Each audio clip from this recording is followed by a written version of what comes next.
Hey everyone, what's up? Welcome back to Rupees Over Ramen, the show where we talk about animation, creativity, creative process, and tons of other nerdy stuff. So I'm out on a late night walk. Saw like a flashing light, like with foliage all around it. Reminded me of Studio Ghibli. That was pretty cool. And it just was making me think about how your life and the things around you inspire your art. They inspire your writings. They inspire your story and the things that you could create. Even if you're not a creative person, they inspire the way that you think. They can influence the way that you think, which it's been a little bit, and I'm getting back at it. I was like, hey, I need to go for a walk.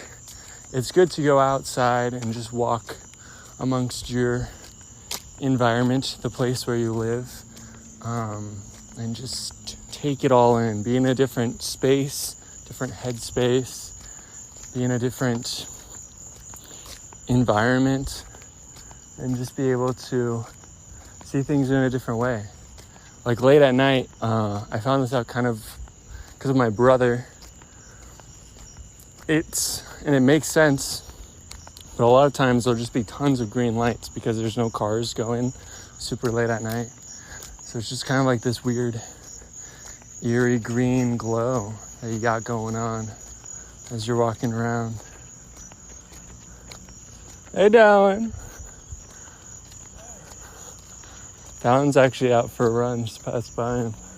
But yeah, there's so many things, like seeing the stars each night. Sometimes we get so caught up in the hustle or just going to work and keeping it going that we forget to look up at the stars because you're too busy going to your next place, or forget to smell the flowers or touch the grass, appreciate like a motorcycle just riding by. It's pretty cool. And I find that those things inspire me, and like the things I like to draw, they all have a connection to different stories in my life, different moments in my life. And I think that's how it is for all of us. So like you can look through your life and the moments of your life and see things that inspire you and that mean something to you, and put that into your art, put that into your story, even if it's in a small way. It doesn't take a ton of effort just putting that in, but putting that in allows you to connect so much more to your audience, to the people that you're talking to. And it's now been a while after watching Across the Spider-Verse, but it was so good. And some of the things that, without trying to spoil it too much, because there might still be those of you that haven't seen it yet, and if you haven't, go check it out. I highly recommend it. But one of the things that really impressed me was the love and emotion and character and story and like relatability that was put into the characters, and talking to people and the cultures that they're from and putting that into the character, like with Spider-Man India, and just like putting in these things that someone can relate to, and it just makes it so much of a deeper and more meaningful story than just like some blockbuster movie. But it still does super well because of that connection. I think that's why I love Studio Ghibli movies so much. Is Hayao Miyazaki talks about how he'll look out the window and see just different roofs out in the distance of buildings and be like, what if you could jump and run and jump from one roof to the next, and then go to the next roof, and then see the beautiful thing that lies beyond that. And just looking around him and seeing the stories that are existing just around him and the things that he cares about, like the environment and love, human relationship, the meaning of life, and the joy and beauty of life. And put that into the story. And I think that in part is, and it's all like hand animated, which does take a lot of time. I think that in part is why those films maybe took a really long time, because there's so much love and care put into them. And each one just like is a masterpiece. I haven't seen every single Studio Ghibli movie, but the ones that I have seen, they have been so good and super inspiring, and have just helped me in so many ways. Like I've done an episode before, leave that in the show notes, about Kiki's delivery service and how it relates to Burnout and Art Block, and Howl's Moving Castle and how that relates to Imposter syndrome and losing sight of what's really important. And also just all of them have this inner message of just appreciate the little moments in life. Like those calm moments of making ramen or I just walked through a spider web. Spider-Man. Making that like milk honey drink from Pangyo. Just sitting on your porch watching it rain. Those little moments, and I think those pauses. I think that's something that Japanese filmmakers and Studio Ghibli and Hayao Miyazaki do really well, is having a lot of pause and pauses and times of just silence in movies, like when Chihiro in Spirited Away gets on the train that rides on the water, and she's just sitting on there with no face, and they're just kind of living in that moment. And I think there's so much value that can come from doing that in our own lives, and just seeing the beauty that is around us. Like we've been playing with my cousin, we've been playing Settlers of Catan, and just enjoying that moment and living in it and taking all you can out of it. Because it's easy with social media. Like I'm definitely not perfect with that, keeping it in check, because it can infiltrate and kind of sneak in and get into every part of your life, and then you're not fully invested 100% in the moment and the thing that you're doing, and you miss things. You miss the things that are really important. Yeah, and there's just a lot that you may miss out on, and there's so many beautiful things in life that it's a shame if you miss out on that. And I've been trying to put that into action. It's easy to say it, but then to put it into action. So some of the things that have really helped me is just living purposefully and making decisions and just doing those things rather than thinking and waiting super long on something, like with projects and stuff, but even just like with going on this walk, just being like, hey, I needed to go on a walk, and now that's what I'm doing. And you're doing it and you're in it, and then it's easier to keep doing it.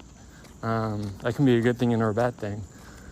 I've seen that with getting back into playing the guitar and the piano, is just picking it up and then starting to play it, and then you can get so much from that. You can go so much further if you're like, hey, I'm just gonna play this guitar for like 5 seconds, or play like a quick song that I've been memorizing, but then you're like, hey, I need to practice this more. You can get more into that. So it has dividends and it just gives so much back to you, which is really cool. I'm walking by these woods. I call them the Lost Woods. It's kind of bittersweet because there used to be a lot more of them here at the end of my street, and now there's a road through it, which is nice because you can get there somewhere faster. But you lost some of the woods. I had a lot of cool adventures in these woods, running through them and exploring. Also just going camping, and like I said before, I was in Boy Scouts and Cub Scouts. I was even a Tiger Scout, which, if you know, that's like starting when you're like 6 or something, or 7. But it taught me a lot about appreciating the things that are around me, taking care of nature and the environment, which I think is one reason why Studio Ghibli resonates so deeply with me. It's something that I care about as well. And just spending time out in nature, because it's creation, God's creation that he created for us, something that can inspire us and be there for us to teach us things, like the time that goes into growing a tree, but the strength that that tree receives in that time. And I think one of the reasons why I really love camping so much is in part because of Scouts, but in that just you're able to access and connect with people on a deeper level when you're camping. It's kind of like these guards go down, these shields, these defenses, even if they're things that we inadvertently or don't know that we are putting up, those go down and we're able to connect with people. I think it might be because you get so tired, but also you focus on what's really important. You're building a fire with your own two hands and roasting marshmallows, cooking things just with fire, not having really any electricity or internet, just being able to live in that moment and maybe make like cobbler or something with a Dutch oven. I did that a couple of times. That was really awesome. But those moments where you see that time with people, and I think people, especially people, is what's important. The people that are around you, the people that are there. So I've tried to work that into my stories, and because it's really helped me a lot, and it's been an inspiration to me. And I hope that it teaches people and helps people to go out there and go camping and experience nature and just walk around in a forest or go on a hike up a mountain or go to a waterfall, because like right now there's so much media and things that are just bombarding us. It's important that we find focus and the thing that's always been here, the thing that's been here longer than any of us, the nature and creation that's been here. And yeah.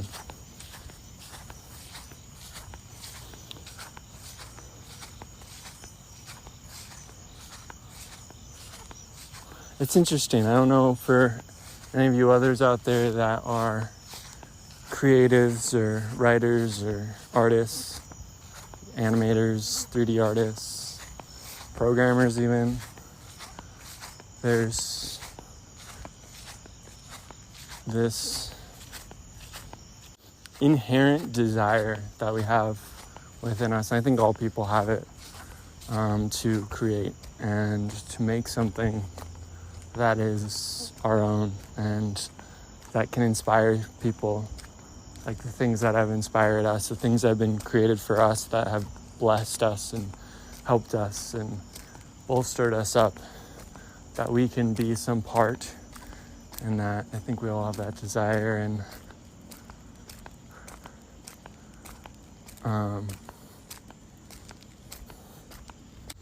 I've reached the part in my walk where I run. Trying to get more into running, but I have kind of like a little bit of asthma, but it's good to run. Oh, dogs! I'm not wearing flip-flops. That's fun.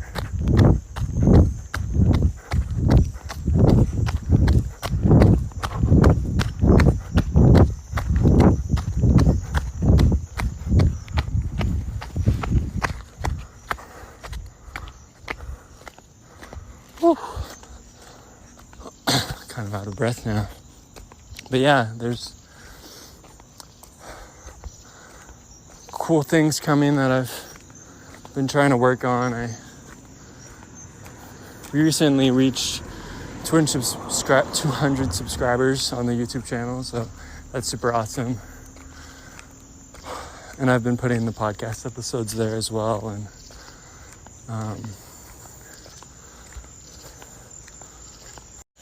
man, I have to keep like stopping recording and starting recording because like things are going off, and I'm like, oh man, this is crazy. But anyway, I wanted to close this episode with sharing a part of one of the stories I'm working on for Tanuki Hero. So here we go. Chapter 1, The Return. The moonlight penetrated brightly into a lonely train station, casting long shadows across the cold, hard ground. A bright young figure sat silently in the moment, holding to a cold backpack in his arms. He closed his eyes as his messy strawberry hair blew across his face with a gentle breeze. The young boy was Toad.